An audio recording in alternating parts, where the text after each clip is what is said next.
Hello everyone, finally we are on to the wizard that I have been talking to you about. That's what I started the season with, and it was a huge mistake because guys, first of all, the season set that it gives you is the worst design on the face of the earth. Sadly, it gives you the weird set that is Archon based, but the thing is, Archon has a cooldown of 120 seconds, and because of its rules it goes to 100 seconds, and it has a ghastly duration of 20 seconds. And the build does not function when you are out of Archon, right? And so you need to find 3 or 4 very specific items to get the build to work, and even then it's still pretty weak. Yeah, I think they should fix that. You need Obsidian Ring of the Zodiac, you need Fazl's Improbable Chain, you need the Swami, right? Without those the build doesn't really work too good, so I had the unfortunateness of that. That's when we streamed, and we streamed Diablo that day, Diablo 3 that day, and it was very, very painful. You wanna step into Tal Rasha as soon as humanly possible. So thing is guys, sadly I have used my Zays for a Kaldazan. There's that problem. So the build will be quite weaker, and I haven't been playing it in a while, but let's go over it. We use the Tal set, we use the Ogild set alongside with it, and we use the Ring of Royal Grandeur Cube. We use the Hall of Corinne. That's a very bad ring, by the way, I am aware. We use the Convention of Elements. That's also not a very good one. And we use Skirts. That's also a pretty bad one. We use Amethyst in Tal Rasha. Can be swapped with the Topaz for cooldown cost reduction. We use Nilthur's Boast. That's a given. And we want the Staff of the Grand Vizier power on Mang Song. I use the primal upgrade on that one over and over until I got the right one. I actually have a better Mang Song now.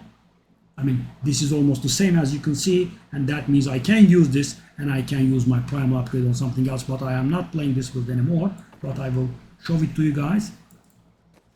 In the cube we use the Smoldering Core, Map of Twilight, and Ring of Royal Grandeur. The skills and passives are, we use Meteor Star Pact, we use Teleport Safe Passage, we use Frost Nova. That is just for the Tal Rasha bonus. Sparkling Familiar, more damage, and another Tal Rasha bonus. Magic Weapon Conduit, we want to get those Arcane Powers back, and Storm Armor, Power of the Storm for another cost reduction, because this one will drain all the Arcane Power for more damage. We have Galvanizing Ward, we have Dominance for shields to survival. We have Power Hungry, which we use the Meteor for enemies far away, and we have the Elemental Exposure that stacks with Tal Rasha, so we will get another 20% flat bonus there. Not flat, but multiplicative. We have the Tal Rasha set that rewards us for doing 4 kinds of element damage.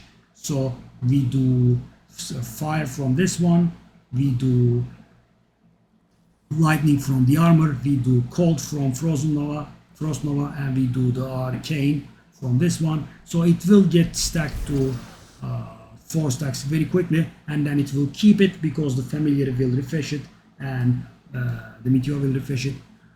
So as I said, I haven't been playing this in a long time, and our Zays is pretty bad, so let's go for something like 130 maybe, but I did do 143 or something with this build, and it can be improved quite a bit now actually, but let's just go with this. Let's see if it works. We do our buffs.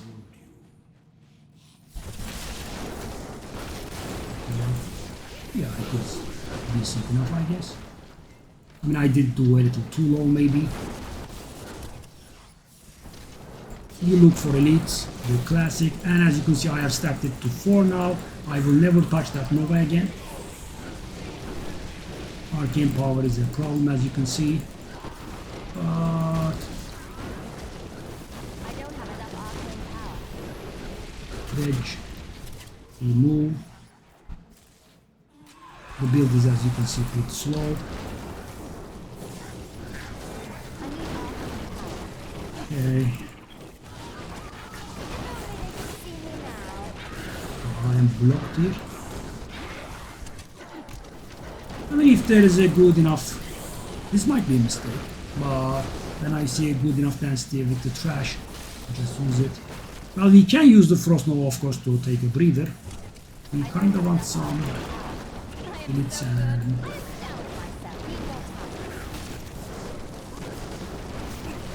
step into the Oculus Zone for 85% additional damage. And guys, I'm missing out on a lot of damage here because my Zeus is level 0.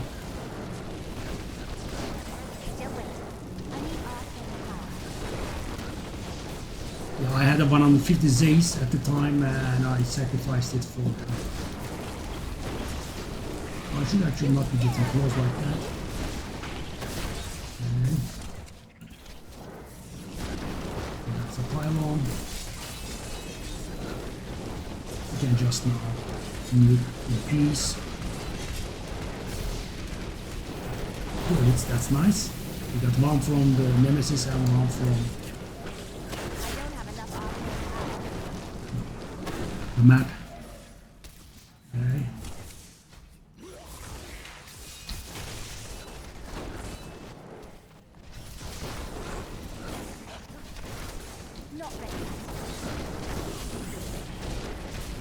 So guys, this build, I'm not saying this build is incapable of 150, it is very capable of 150, but I just didn't have enough Paragon and good enough gear, so I couldn't get to.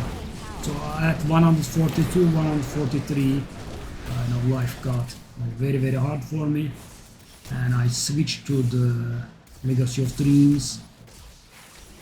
That is the setless build, no set, and you get rewarded for not equipping sets. Well, actually more precisely, not equipping set bonuses. Okay.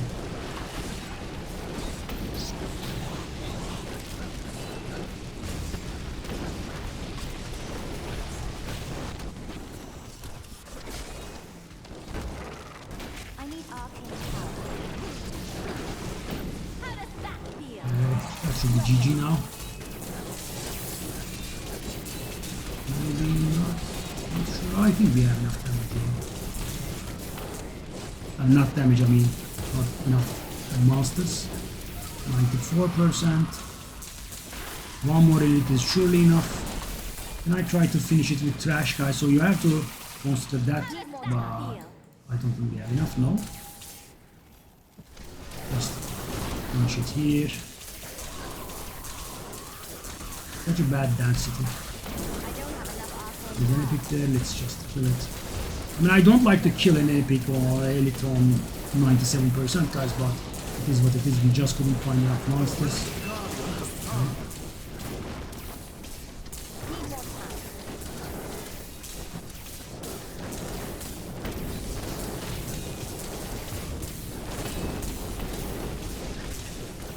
Try to step in the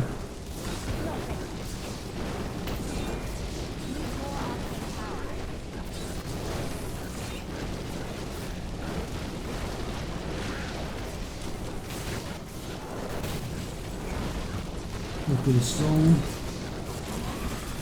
5 minutes.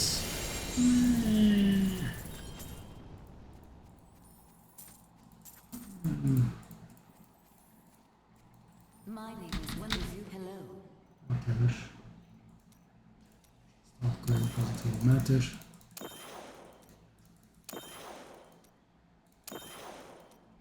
I am returning to town.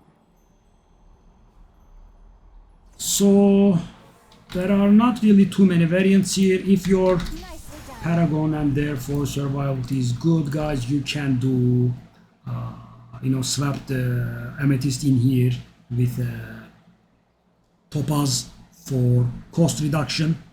There is one thing that's interesting here. You definitely go for maximum arcane power here because it drains your remaining arcane power and deals damage based on that. The arcane power is actually valuable. It is also valuable as a secondary on your stuff. You want vitality up to the point where you have 1 million HP. Yeah, this is too much. For example, I should have invested in vitality, intelligence, because of the galvanizing ward on dominance, right? Your shields are based on your HP, so you want your HP to be tangible. As I said, this is wrong. This is all done for the other build. As for items, there is not too much variance here. And if you have a Manx song of this quality, right, and I also have a very useful passive, so this is great, right? I could now, if I wanted, I think push for number 150 with this build as well. Change some stuff around. My skirt is ghastly, for example. I could do the primal upgrade that I did on the skirt. I could get arcane, critical, and crit damage and socket, and apply my Kaldes on there, and then go for it. Yeah. As for passives, as for the Templar, guys, I did for the first time in my life build my Templar properly. So as you can see, I have almost 25,000, which is the capped, and that makes his heal a whopping 420. That's a very serious heal. And thing is, guys, the cooldown reduction that you apply on the Templar actually works for this heal ability. Right? It doesn't work for anything else, but it does work for the heal. And we have 20% cooldown reduction here. We have some from the belt. We have this Glows of Worship, which we can combo. As you can see, I get a 10-minute shrine, which is very nice. Right? You can do it at the beginning. You equip this one, you get some more cooldown reduction here. Wherever you can get cooldown reduction, you apply. And basically it adds up to about 50% for me, I think. And this means a 15-second cooldown on the heal. You get the Oculus Ring for 85% increased damage. You get the Nemesis Braces, you get the Flavor of Time, and the Classic. Yeah. You could maybe also get, I have this one, but you could get the Ring of Avarice from the Act 1 bounties, increases pickup range. So that is this build, and guys, as I said, it has a potential to go all the way up to 150. It just was getting stuck for me. I had at the time, much lower Paragon and worse gear, so that was the limit for me approximately. I think I can show it to you actually. I can, right? Solar Wizard, Tal Rasha. Yeah, see, I did 142 very barely. As you know, the 15 limit is the limit. I can definitely go much higher now because I have a better weapon, and then I can use that. And as you can see, people have been rolling. But let me show you. See? I think at the time I had something like 1,400 Paragon. That means this fellow has 25,000 more intelligence than I do. And take a look at my intelligence, guys. 21,000. So he has double my intelligence, which means he will be doing more than double damage and probably like 60% tougher than I was. That makes a real difference, right? So can be done 150. And in the next and final video, I will show you the build that I did 150 with, so you can, if you want, go for it. And see ya. Bye-bye.